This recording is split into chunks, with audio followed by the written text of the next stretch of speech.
The last round of horror show.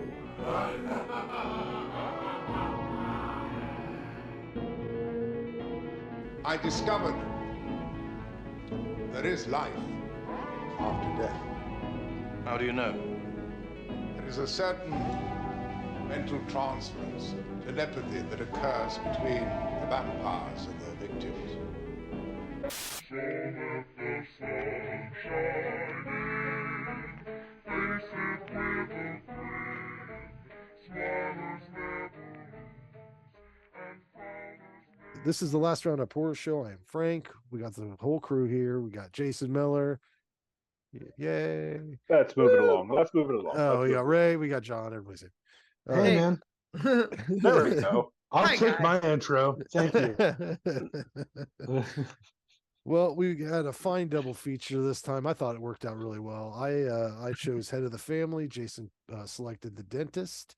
And yeah, let's get into it. 1996, both of them. So it's a 1996 double feature. We really went back to an era. We'll start out with my pick, Head of the Family, 1996, of course. The head of the family is literally that, a giant head on a tiny body who physically controls the rest of his even more unusual family. Directed by Charles Band, written by Charles Band and Neil Marshall Stevens, who's written a score of fucking Full Moon things. I believe he also wrote the screenplay for 13 Ghosts in the remake, in the, what year was that, 2000 or whatever. But yeah, who wants to start? I don't want to start because Randy, you probably hate it, so let's start with you. Oh yeah. I've got very little to say about it, so it'll be brief. I did not enjoy it. I didn't think it was that great. The thing I liked the most about it was the guy with the head of the family.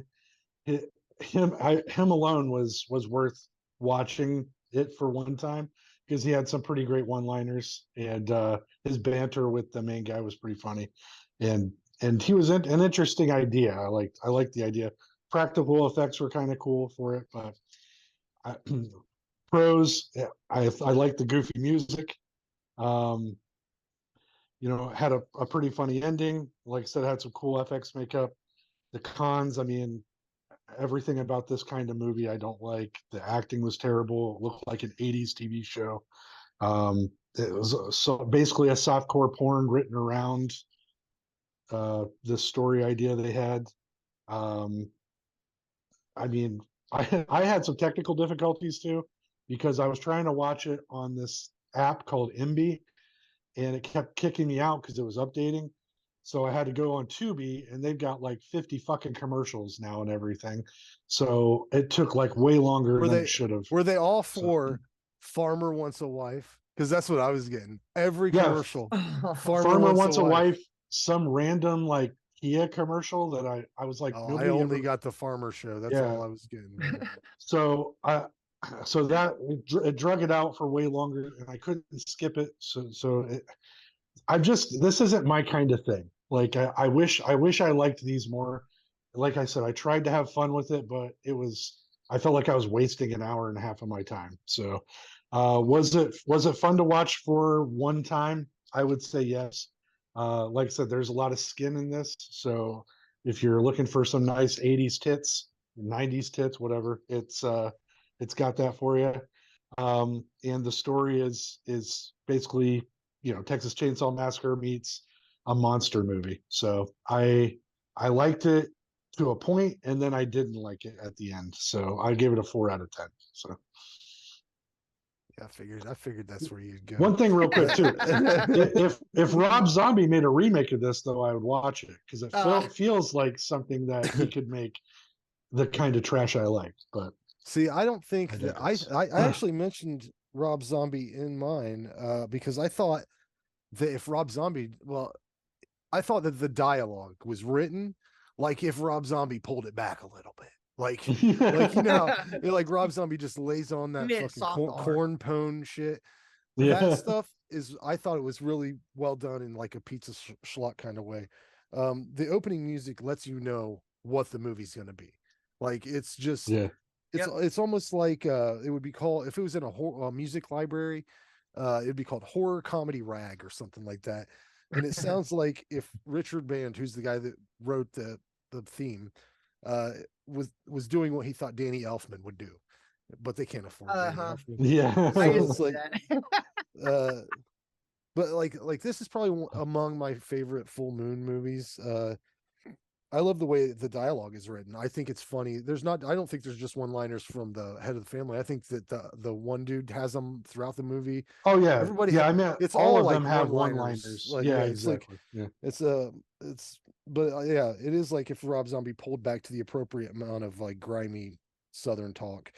Um, I love the characters. I mean, I think that Myron is a cool special effect for '96. Yeah, he's a cool character, but I love the dude with the goggles, whose eyes look like they're about to pop out of his head. The big dude Otis, who reminded me of if Fred Norris from Howard Stern was turned into a Frankenstein of some sort, and the brain dead female that they use to lure men to their doom is it's just fun. I like how the head can control all the different people. Like he knows what's going on. I think it's just a campy good time. The two, although the funniest thing about it is the two protagonists. I guess that's what they are, because they're who you're supposed to root for, but they're shitty people. So it's like hard to Right. get behind them. Everyone's fucked in this movie. Their Yeah. whole relationship is just sex. Like it's like every time exposition is they're trying to lay down exposition, it's those two having sex on top of some green beans or whatever. Yeah.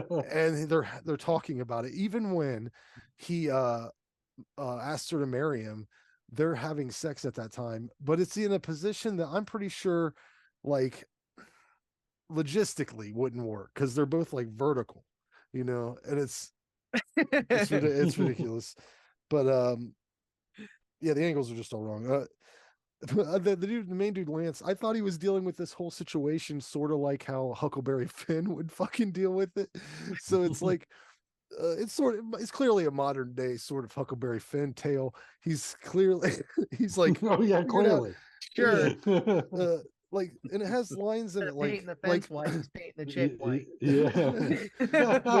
my favorite line is when he says, "You can go fuck yourself if you in fact have a dick to fuck yourself with." There's shit like that through this whole movie, like just Yeah. garbage dialogue. What's that word got me? Like that when the guy kept saying, "What's that word?" What's that word? And then she would say a word that wasn't the word, and it made me laugh several times. And I'm still holding out for the sequel. There was supposed to be a sequel called Bride of the Head of the Family that was among this 10 movie set that was supposed to be called I forget what it was called, but it was a Charles Band directed series that Full Moon announced in like 2020. That hasn't happened yet. Like they had tried to launch their own streaming service, and that was going to be like a benchmark of that, and it kind of all fell apart. I think they maybe made a comic book that was called that, maybe released some figures or something.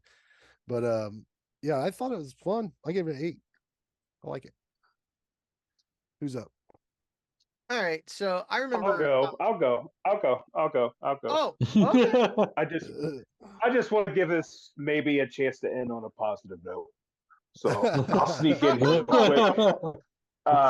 Kind of echoing off Randy, but Randy seemed to like it even more than I did. So Full Moon, I know Full Moon well. That's kind of my bottom of the barrel. That's kind of as low as I go. Here, shit. Did anyone else have John Paul flash up on their screen? No, but that's amazing. Okay. He's haunting us. Yeah. He's like shirtless. He's just like and camera's still on. Yeah, only to you though. It's only you. So I'll keep you guys updated on what he's doing. Anyway, yeah. So I don't have much to say about this. I don't even really know how. I don't know how you review a movie like this, or even really discuss it. I agree. Just lots of nudity, full frontal. If you're a teenager, this is a movie you want to watch, and this is a keeper for you.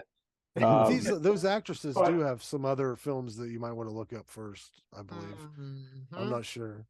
Probably not. No, I'm sure. Like adult films. Christina, her main gig ain't too bad. both of them. Oh, that's their main gig. Oh, Oh, really? okay. I didn't know that. Yeah. So Like they did Yeah. porn Yeah, or just other sleazy movies. straight up. Oh, straight up.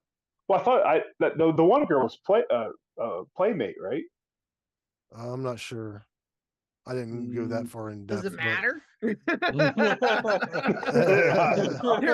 Yeah, I mean, Both could be. It's usually a line between like Playboy and porn, right? No, they There's both usually have crossed whatever line you've Playboy's a drawn bit in the more sand. classy. Well, Oh, the it's girl just that okay. played Ernestina started there. It was like a Tracy Lords kind of situation. Maybe that's why they always had her acting in those scenes, because that's like make her comfortable. It's what she's used to. Easier to deliver the lines. Yeah. So she's getting plowed. I can't listen. She did pretty good. I can't deliver Yeah. lines unless. Yeah. You're gonna have to at least act like it. Tossed around a little bit. Yeah. But anyway, so yeah, it wasn't funny to me. It's obviously not scary, so it's just a weird. It's a weird movie. I mean, I guess just not my thing. I won't watch it again. I won't own this. I'm not gonna pick this one up. It's a 2 out of 10 for me. He dropped a 2 in a while. John, bring me So, back. Where you all at? right. You love it. I got a little bit of redemption for you, a little bit. So, I remember seeing this out in video stores and in the video magazines, like coming soon. And I was like, I will never be that desperate for a horror movie that I'm going to watch this stupid thing. Right. Like, that's what I thought when I was a kid. And then that should be on the poster. Yeah, it's crossed the radar every now and then, Tagline. like in the depths of Tubi and Shudder and stuff, because that's where I watched it, was Shudder. And I was like, all right, cool, I gotta watch it now. Let's see what it's all about. And I was like really pleasantly surprised. Now, I didn't give it like a super high score or nothing, but like it was way better than I thought it was gonna be. The head effect, way better than I was expecting. Like, I thought it was going to be like, you guys remember that show Wienerville on Nickelodeon? Oh, yeah. Them head puppets and the tiny hands that were static pretty much. I was expecting like you like see the sticks shit on their hands. Yeah, but they puppeted them up. It was, real hands and stuff. Like, I thought it was cool. Yeah, even when he gets thrown out of the chair, he looks pretty good. When he's in the air, he looks dumb as shit. But oh my god, I love when he's in the air. I love that part. It looks like basket case style. You know what I mean? Like basket case looks dumb as shit too. I know. I also like. I also like that they gave him a normal voice and not like. I'm the hero. It would have been. This would have been unbearable. Yeah, I know, right? Yeah. He gave me Kingpin vibes from Marvel Comics. Oh, I was getting Brain from Pinky and the Brain. That's what that and Krang as well. I was thinking Krang from the TV. Totally Krang. Yeah. There's really no good guys in this except Otis, I guess. At the end, he has like a little redeeming pretty girl, no burn. Yeah, that's it. Yeah. You got a thumbs up on your screen there, Frank. Oh, it's because it's recognizing this. I wonder if it does Scott did some weird shit on the one episode that we were recording, and like it recognizes weird hand signals, man. Like I don't know which one. This one? That's so strange. I don't know. So weird. All right. One of my favorite lines by that dude, the main guy, was being with her, shoot, it's like fucking a firecracker. Yeah. I'm gonna use that one. I wrote that one down too. Yeah, that was funny. What was the business? What was that business? Was it a restaurant or a fucking store? But and why is he dressing like a waiter from a fucking fancy ass dining place? He's like part owner or manager. Yeah. Well, I thought he was the whole sole owner until that biker dude started coming in and putting Oh, a gun yeah, that's together what it was. at his table. At the table. That was funny too. He just clumsily putting it together with the spring. He's like, my ass. Yeah. Like that was, listen, this is even for Full Moon, this is like low grade, but not unenjoyable for me. I ended up giving it a 6. There 1 we out of go. 10. Oh. It was Bring it up a little bit, like, Bring I it up a mean, little bit. it was funny. There was plenty of boobs. And like the acting from the head was pretty good. I liked it. I liked that character because I guess it's just because for years, this is 96. So like for years, whenever I would see picture, I was like, that fucking thing. Look at this fucking big head. So you guys Oh, you saw it back in the VHS days, like on the shelf, right? For sure. And you never wanted to rent it. I watched it No, back 'cause then. it It got looked me. I was like, holy stupid. shit. Look, yeah, well, that's what I It like. looked stupid. That's not what I was going for. I was like, That's I'll what I rent like, all man. the Puppet Masters. And any movie that like would have that artwork like Caddyshack or like anything like that, like I was a sucker for that shit too. But yeah, this got me. And I still like it.